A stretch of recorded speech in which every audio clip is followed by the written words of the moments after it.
fellow collectors, and welcome to Long's Toys. Today we are taking a look at Core Class Bomb Burst from the Transformers Legacy line from Hasbro.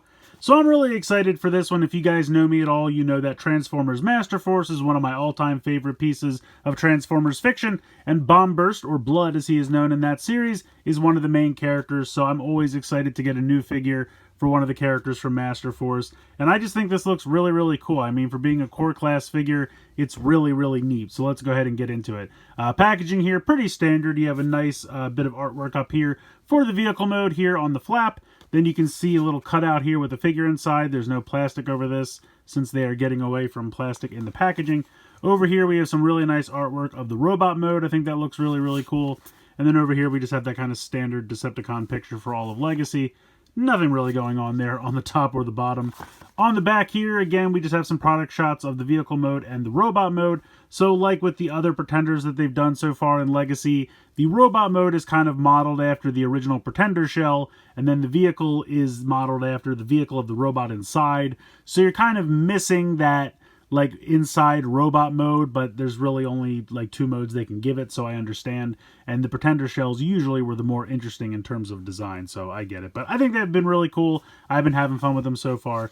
Let's go ahead, let's get Bomb Burst out of the packaging here, and we'll take a closer look.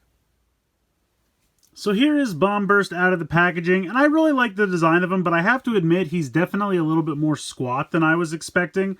I feel like the torso is just very squashed. The legs are not too bad, you know, from the waist down, I think normal proportions, but the torso is definitely very squashed. But I love the head sculpt. I think they did a great job there. Really nice paint applications. The chest does look good. The Decepticon symbol there, very nice. The red paint looks very good.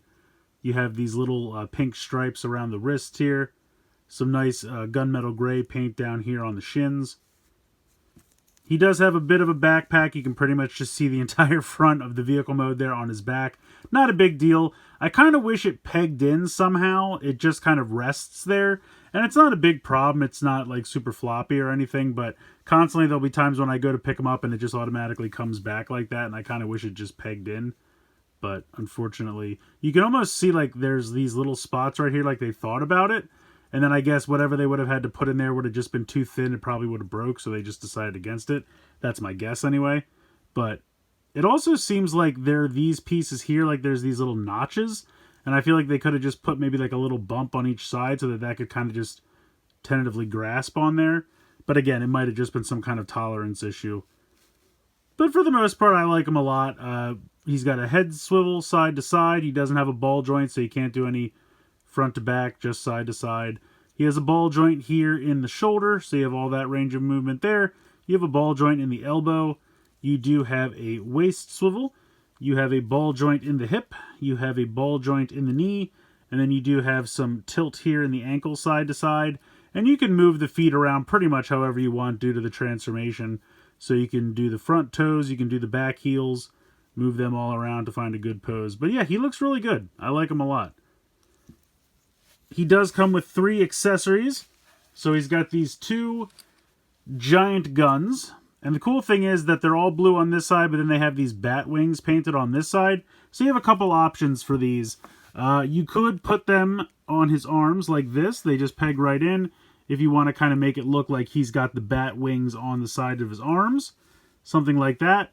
If you don't really like that look, you can switch them around the other way, so that it's just the blue of the guns, if you prefer that. And unfortunately, I do have a bit of a paint mishap there, but I can probably scrape that off if I try. So that's pretty cool. Also, I believe he can hold these like axes. I think they can just peg in here to the hands. So if you want him to wield these as kind of like dual axes, you have that option as well. Now, he does come with another axe that I feel like is more reminiscent of the original G1 toy. You can see there. And that can peg into his fist as well. So he's got a lot of axe potential. He's got 3 possible axes that he can use. And I feel like this one's a little bit more in scale with the figure. I kind of feel like this one's a little too small and this one's a little too big. We need one that's just right. But the other thing you can do, and this is a little weird, but I appreciate them, you know, thinking of it. You can put this in here the way it would store for vehicle mode. And so you kind of have to pop this out. You can see that there's these little clips right here, and then there's a tab slot right there. So you can see that the axe has these little notches on the side of the front piece. You have to kind of put this down here and then slide it in. You can't just push it straight in. You have to put it behind it and then pull it forward. And then when you do that, you'll tab the second part in to the tab slot there. So pop that in, whoops, pop that in, slide it in, and then push that in. And so that's what's going to happen in vehicle mode so that it becomes a front gun.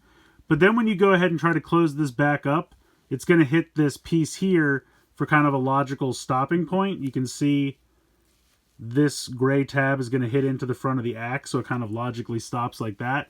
And then you can put these on right here, like so.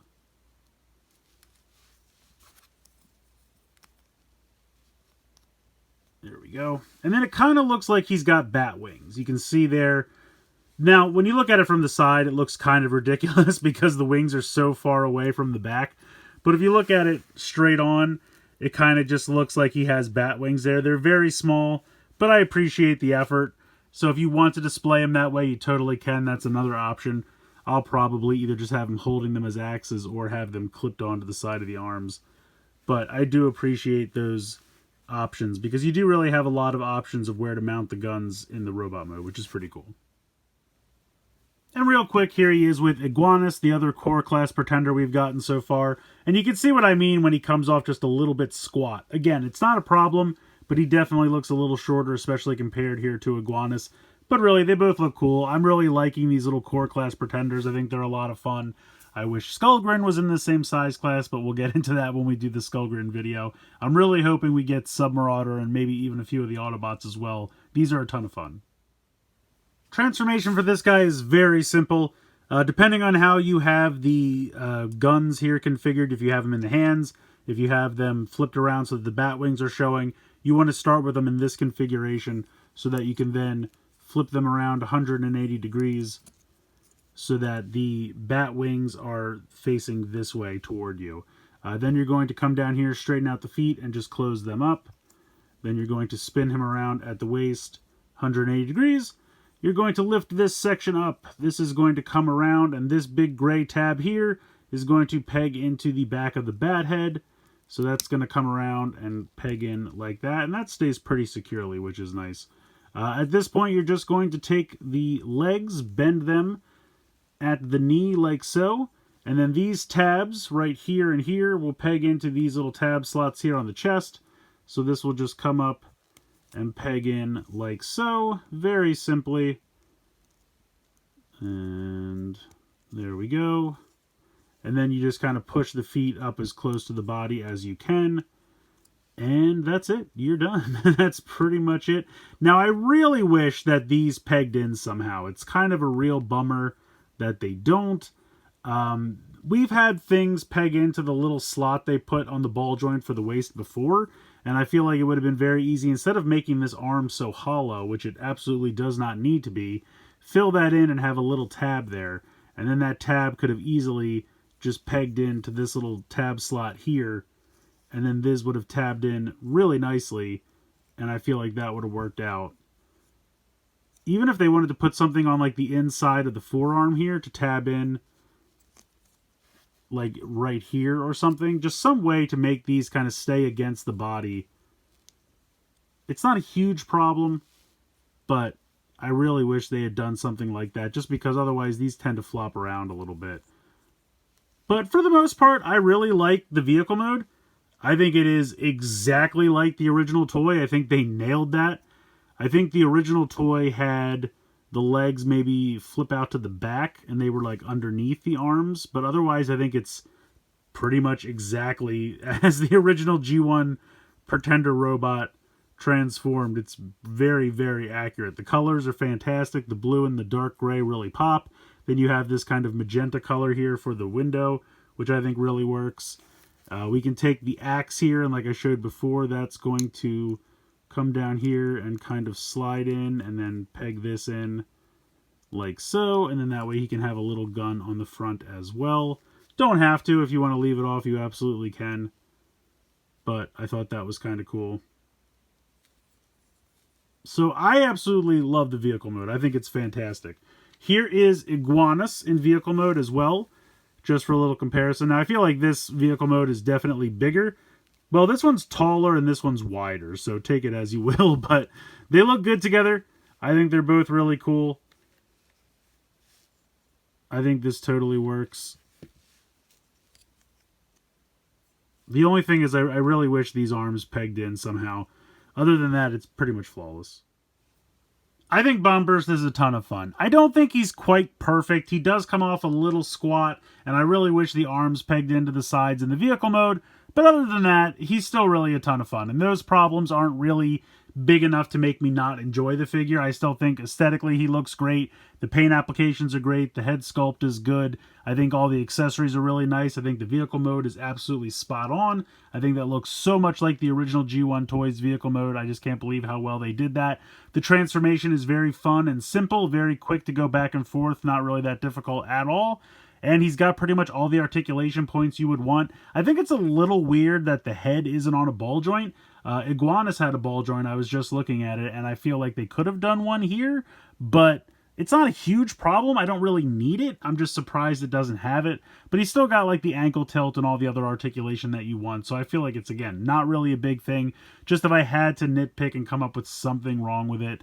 But again, it's not enough to make you not enjoy the figure. I think it's an absolute blast, and I'm happy to add him to the collection. I'm hoping we get some more of these in the core class, and I'm hoping they stay to the core class. I know I haven't gotten into the Skullgrin review yet, but I really just don't understand why that one is deluxe when all the rest of these have been core class, because Bombburst, Skullgrin, and Submarauder are kind of like the three main Decepticon pretenders, and so I would want them all to be in the same size class, and it's going to be very weird to me that Skullgrin is a deluxe when this guy is a core class. I still hope they do Submarauder as a core class regardless.